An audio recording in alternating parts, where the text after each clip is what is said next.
episode of the Resourceful Child. How are you doing this beautiful Friday evening? Thank God it's Friday. All right, so I love Friday. My children in the mastermind circle know that I love Friday. I love Friday. How is it going at your end this beautiful Friday evening? Welcome to the show. I apologize um we couldn't be here yesterday. I couldn't be here yesterday for the show because I got held back in traffic. I was in that traffic for 2 straight hours. It wasn't funny in any way. All right, so today we're looking at, what are we even looking at today? Today we are looking at what learning should look like in the 21st century.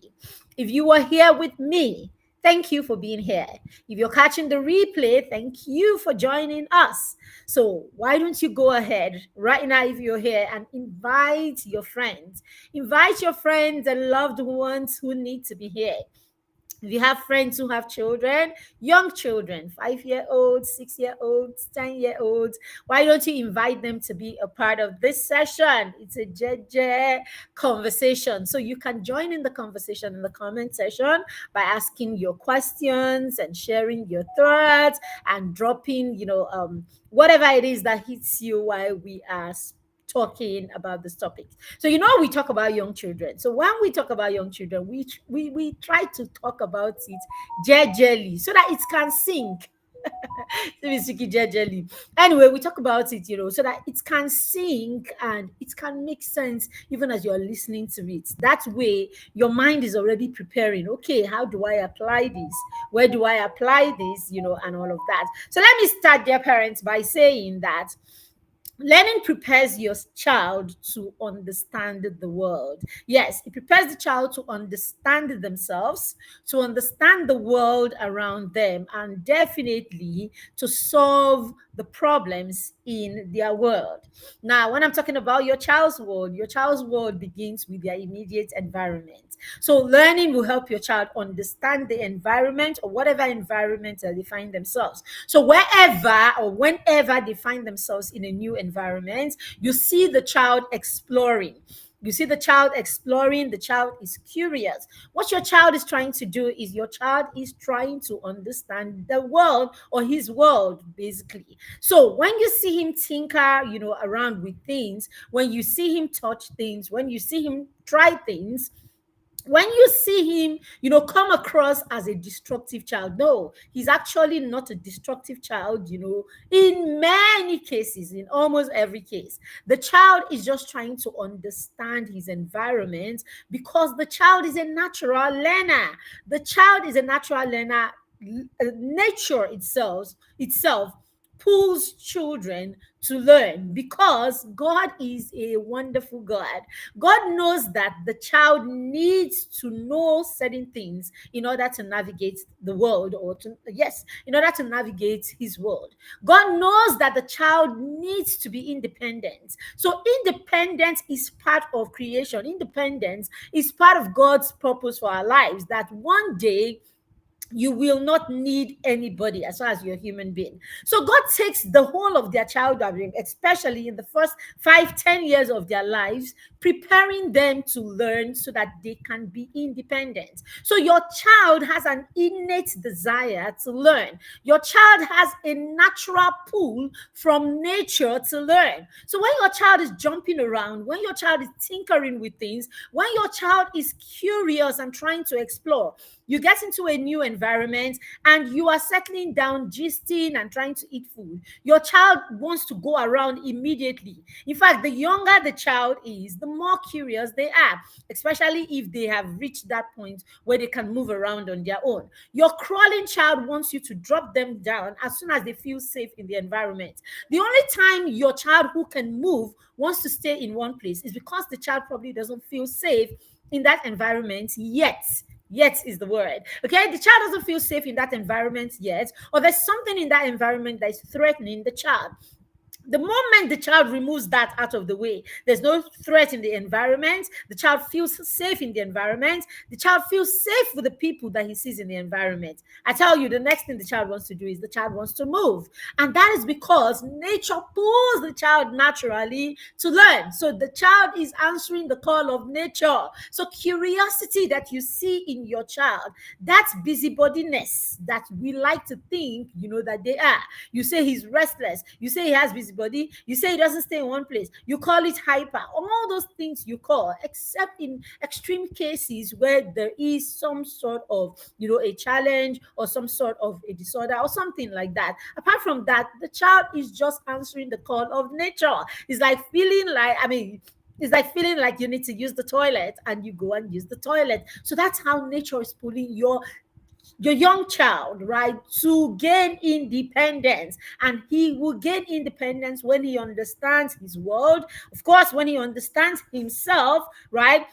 He understands himself. He understands his world, and of course he knows how to lead himself in that space. Okay, the child understands how to solve the little problems that he encounters in his environment, in that world, in order for him to navigate freely. And how can this happen? This can be achieved when children are helped to think, to explore, to create, to lead, and to adapt in whatever environment they find themselves. So, yes, our children need to understand their world. Our children learn, right? They learn when they can understand. Learning prepares them, of course, to understand their world. It prepares them to understand themselves. It prepares them to solve the problems around them in order for them to navigate their world easily. Now, how do we achieve this? This is achieved when the child is helped to explore, when the child is helped to think, when the child is helped to create, to lead themselves, and to adapt in their environment. Very critical. All right, so let's look at what learning should look like in your home, what learning should look like in your child's environment, what learning should look like, if your child is actually going to learn effectively. Okay? Learning today isn't static. It is not confined, and of course, it's not static or confined to a space. Learning is freedom. Learning is space. Learning is access. Learning is not confined to any kind of space, whether that space is a classroom, or that space is your house, or that space is your environment, or that space is a book. Learning is not confined to a specific book. It has to be that the child must read this particular book for the child to learn. It has to be that the child must be in this particular space for the child to learn. It has to be that the child remains inside our house for the child to learn. That is not learning. Learning is alive. Learning is not confined. Learning is freedom. Learning is exploration. Learning is curiosity. Learning is the child being able to navigate on their own. So if you are still in that space where you are confining your child to just books in the name of learning, if you're still in that space where you're confining the child to sit down, he goes to school, he sits down from morning to 2 or 3 o'clock. He comes home, he sits down with an adult in front of him. Okay, he finishes, he sits down with an adult towering over him and saying, "Oh yeah, do number 2, do number 3." Chances are that learning is not as effective. The learning is not as effective, I promise you. It's more effective when learning is not confined. Learning is more effective when the child is given different opportunities. Yes, the child is given different opportunities. The child is given different environments. The child is given different situations. Now, when that is the case, then your child is learning. I need to mute this. So true learning is done everywhere. True learning can be anywhere and everywhere. It is the child being able to use every opportunity that they have to learn something new. Learning is about the child using every opportunity, using every situation, using every circumstance to transform themselves. So, learning is actually transformation. When there is a change in the child's mindset, when there is a change in the child's ideology, when there is a change in the way the child sees the world, then we see or we know that the child is beginning to learn. Learning is not confined to a space. If you've heard nothing else, hear that learning is not confined in a space. Now, learning should start as early as possible. Learning should start for children, learning should start as early as possible. Yes, that is because the moment a child is born, the child becomes curious. Curiosity actually begins right from the point that a child is born.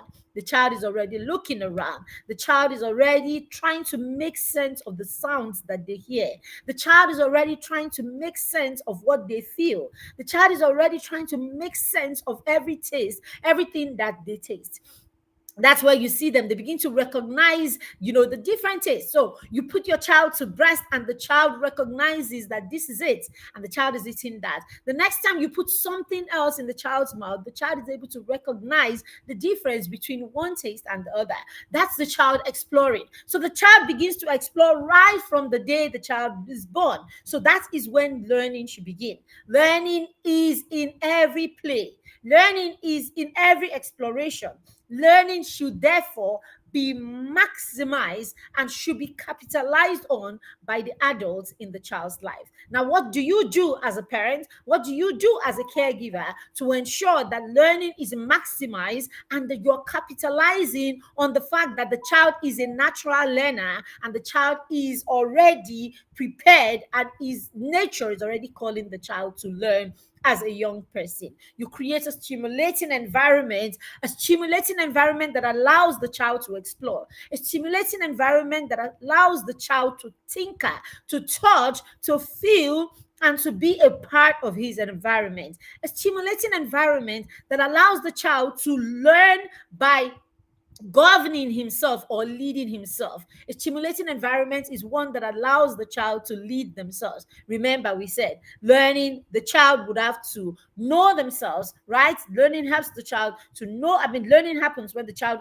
knows himself or the child recognizes his strength, and the child, of course, understands his environment as well. So learning is in every play, is in every exploration, and of course must be maximized, and that's opportunity or that time in the child's life capitalized by the adults who lead the child.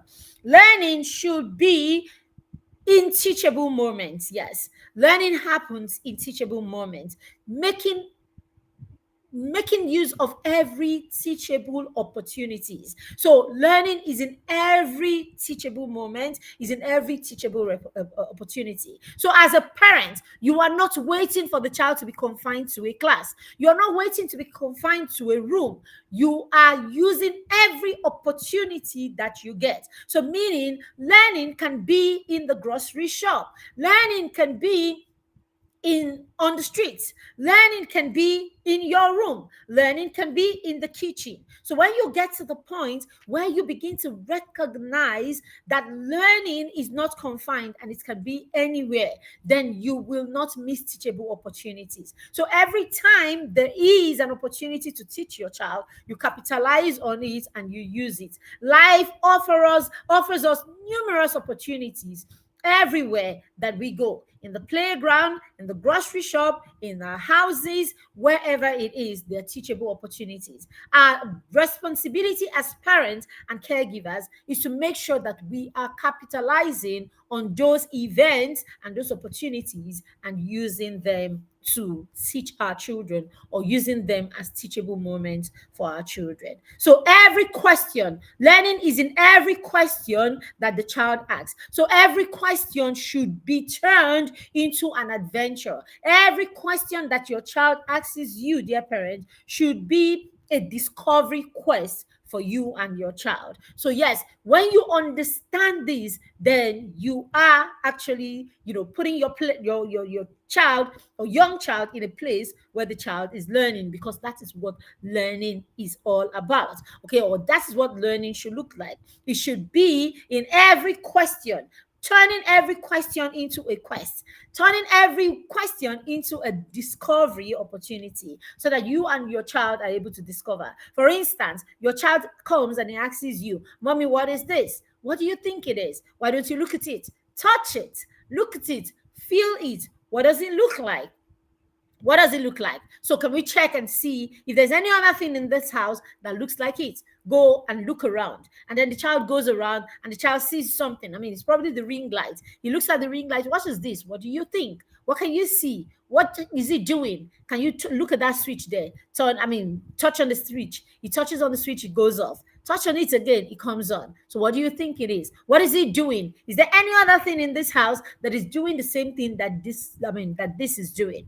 And the child looks at the bulb. Oh, it's producing light like that one. So what does it tell you? It's probably a bulb also, but just a different, in a different shape and all of that. So learning should be, every opportunity, right, every question rather, should be turned into a quest. Every question should be turned into a discovery, adventure for you and your child. Number 3, what should learning look like? Learning should look like modeling. Yes, learning should look like modeling. Learning should look like you. Learning should look like what you do. Yes. Learning should look like what you do. Learning should look like what you model. So your child should look at you and your child is able to repeat what the child sees you do. That is learning. That is first-hand learning. Learning should be a transference of legacy, where your child can see that the things that you do, or what you do, basically your traditions and your beliefs, become silent passage or become silent legacy for your child. So learning should be modeled. Learning should be a tradition.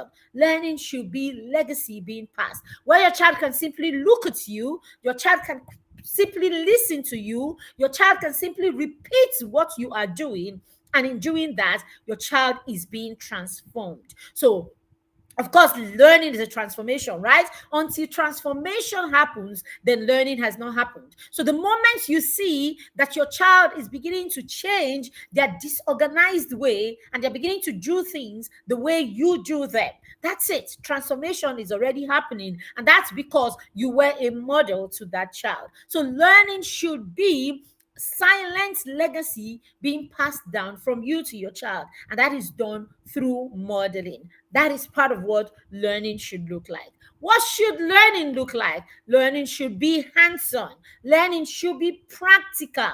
Learning should be led by the child putting their hands and doing something. So learning shouldn't be the child having to just follow instructions all the time.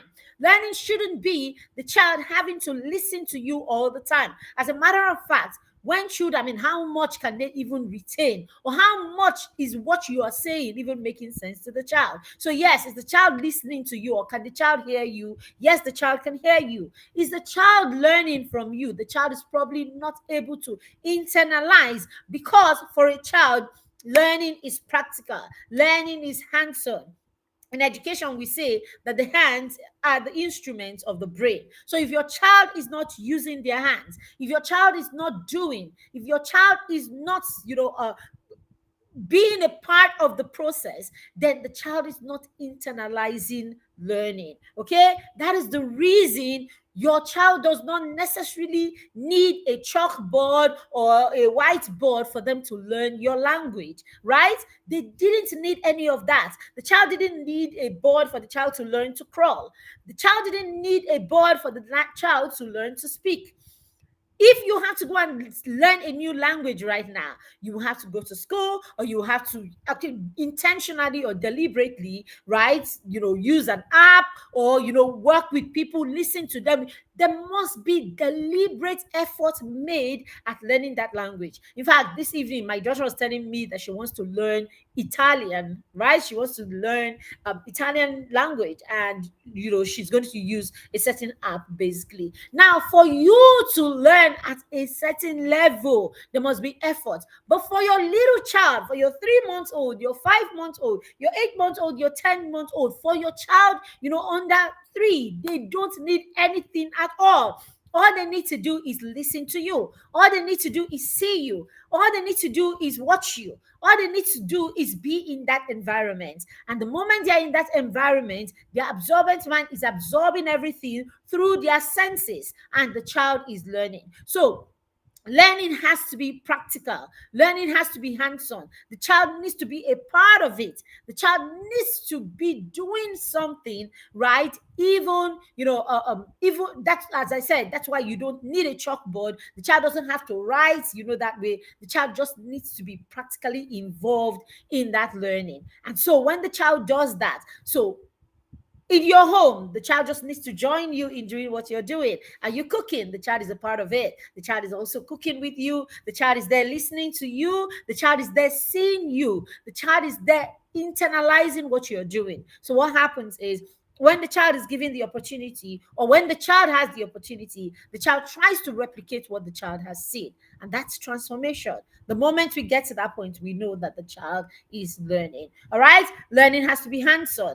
Now, the other one is learning has to be child-led. Yes, it's very important. Okay? It's very important that the child leads his learning. Very critical. Right? So, as your children grow, let them choose and let them pick what kind of learning that they want to, what kind of learning that they want to undergo at a particular time. So when they go to school, let the school do what the school is doing. But most times the school will not give them that liberty as much as they should, because the school is dealing with 10, 20, 15, 30 or more children in a class per time. So the teachers may not be able, even though they know that child-led learning is very critical, or is very important, but they can't give them that, or they can't have that access, right?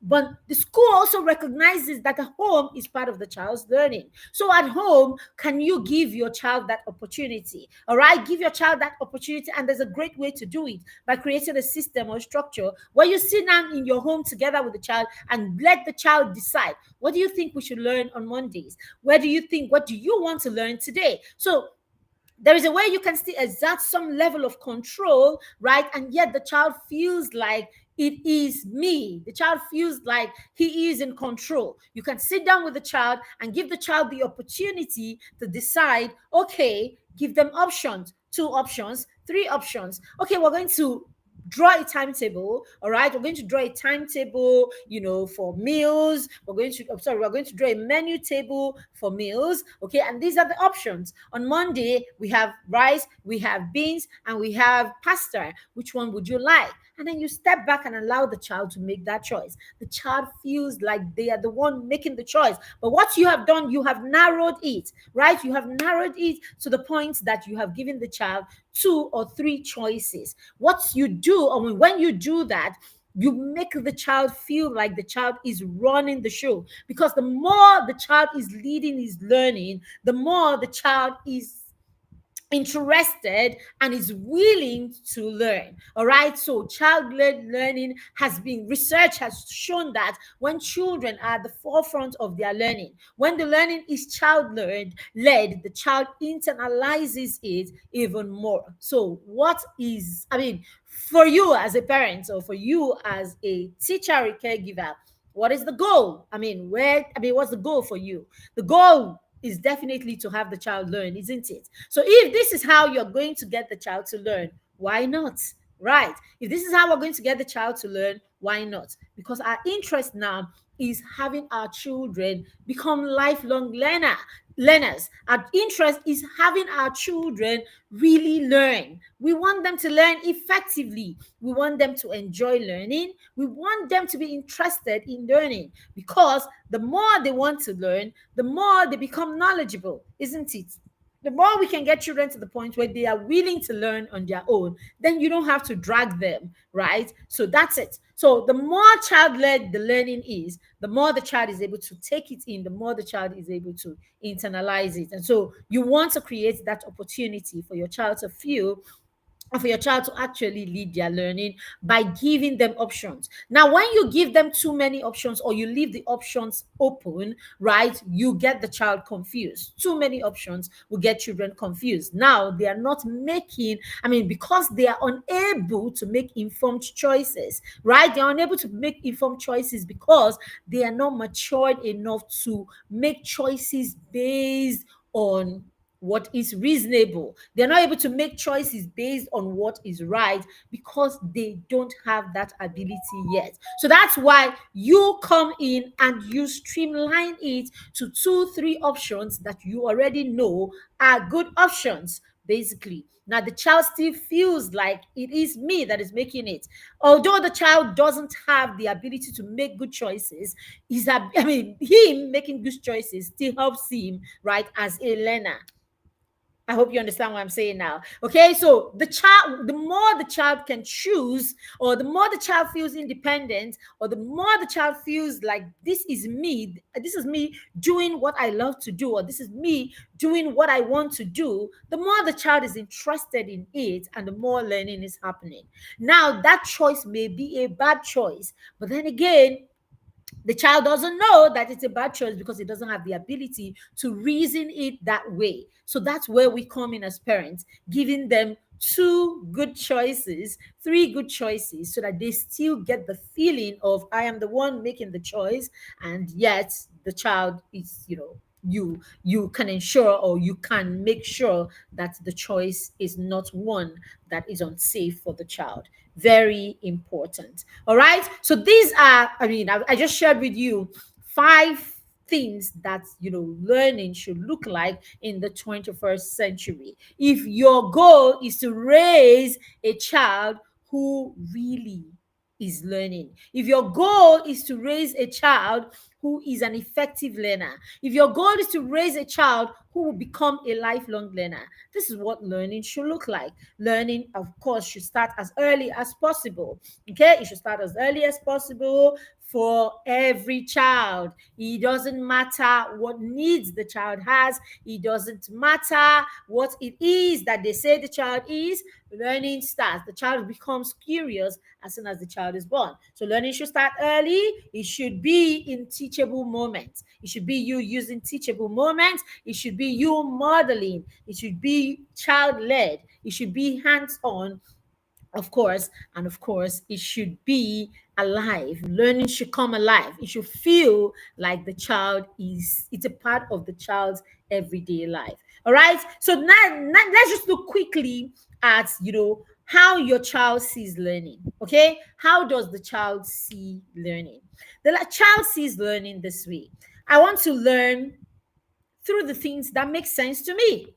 So for a child, this thing you're doing doesn't make sense. So it's difficult for a child to learn when it doesn't make sense to the child. So as parents, when you become an intentional parent, you will be a thinking parent. When you become an intentional parent, you become a thinking parent. Okay, so your job is constantly looking at what I can do or how I can make this learning make sense to my child. Yes, so for a child, learning is, it has to make sense to me.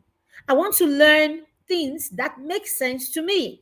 The moment it's not making sense, the moment it's not making sense to me, I go off. Today I was in my daughter's school, and I was having a conversation with her teacher, PTC, Parent Teachers Conference, and we were talking about math, and she said, I don't know, sometimes in my math class, the math just begins to sound like noise to me. And this is someone who loves math, right? So this is someone who loves math and enjoys math, but she says, after a while, it just begins to sound like noise to me.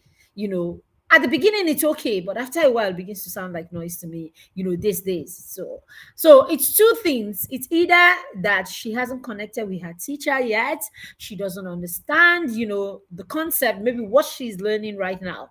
She doesn't understand the concept right now. She hasn't connected to her with her teacher yet, right? And so we need to look into that. So we're going to be looking into that to see what exactly the challenge is. If all of a sudden, right, math that she loves is beginning to sound like noise to her. She said for some time, she just goes off and it begins to sound like a lot of noise to her, and then after a while she understands. So I'm going to sit down with her because she was telling me that today. So I'm going to sit down with her and ask questions, right? Is it a particular topic that sounds like that? Is it, when it's this particular teacher? So we need to, drill down and see what exactly it is. But that's what it is for a child. That's what it is for the average child. If the learning is not making sense, if what you are saying, what you're teaching is not making sense, it begins to sound like noise to the child. So the child wants to learn things that make sense to the child. So don't be quick to get angry. Don't be quick to force the child. Don't be quick to be upset with the child, right? When the child is not following through, especially if it's a child that ordinarily, loves to learn. Okay, every child should love to learn if we recognize how they learn best, if we know their learning styles, if we know the right time or the best time for that child to learn. Do you know that children have the best time that they learn the times that they learn best? If as parents and their caregivers and teachers were able to pay attention, you will find out that there is a time that is a good time for your child to learn. There is this learning style, the way that the child learns best. So when you recognize this and you still have your child in that space, all of a sudden that the child is refusing to learn or is not interested in learning, then you need to pay attention. It could be that at that point, right, it could be that at that point the learning is not making sense to the child anymore, or the way that learning is being delivered is not making sense, because learning has to make sense to the child in order for the child to learn.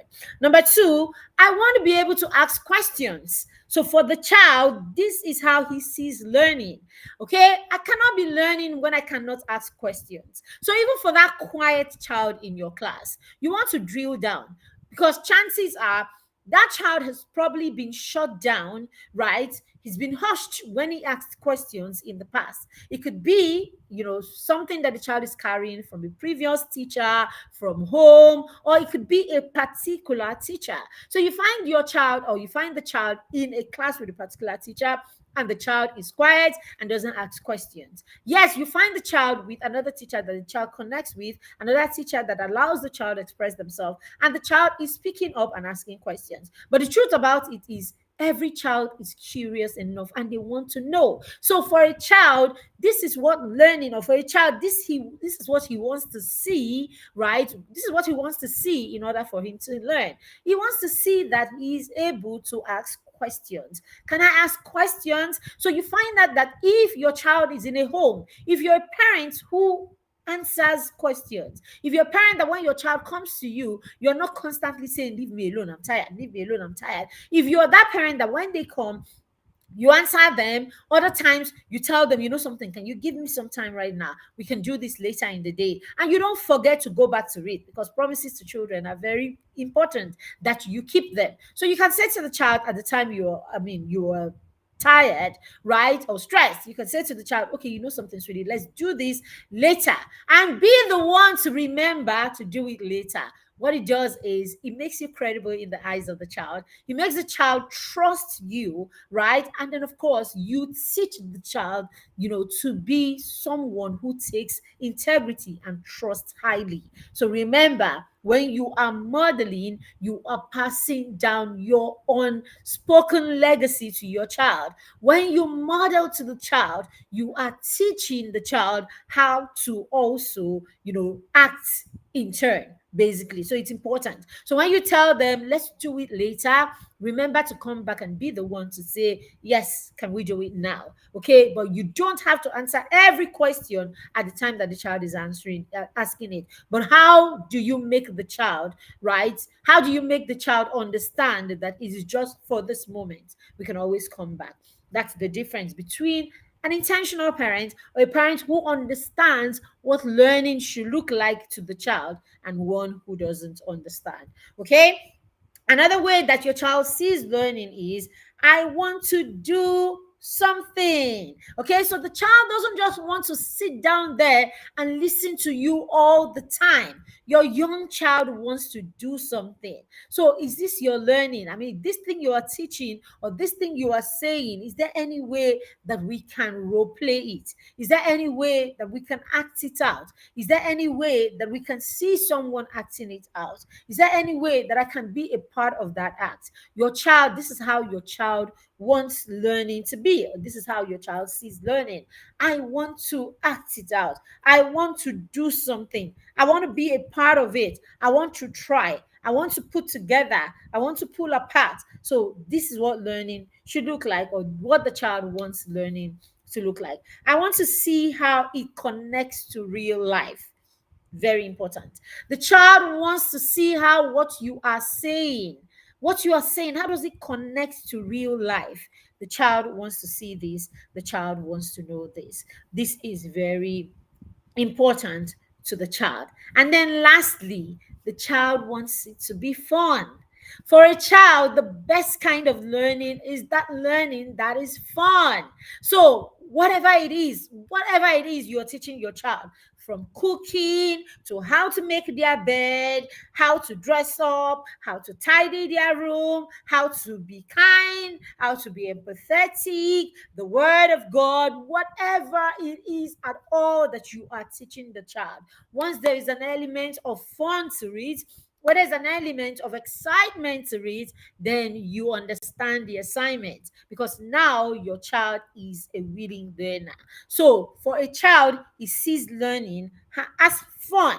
Okay, now this all of this is what we try to, what am I saying, try, all of this is what we have put together in our curriculum in the mastermind circle. Yes, so I run a peer mentorship and accountability group for young children, right, between ages 5 and 10.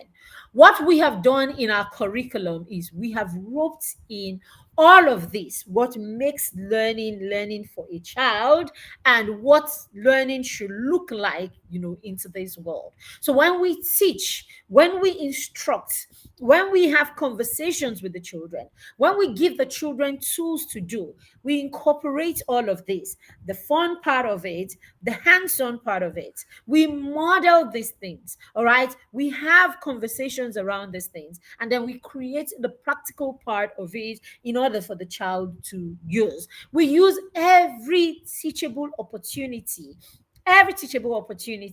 in our curriculum, in the areas, and we have picked our curriculum from areas that are very important in the life of a child, especially within this age range.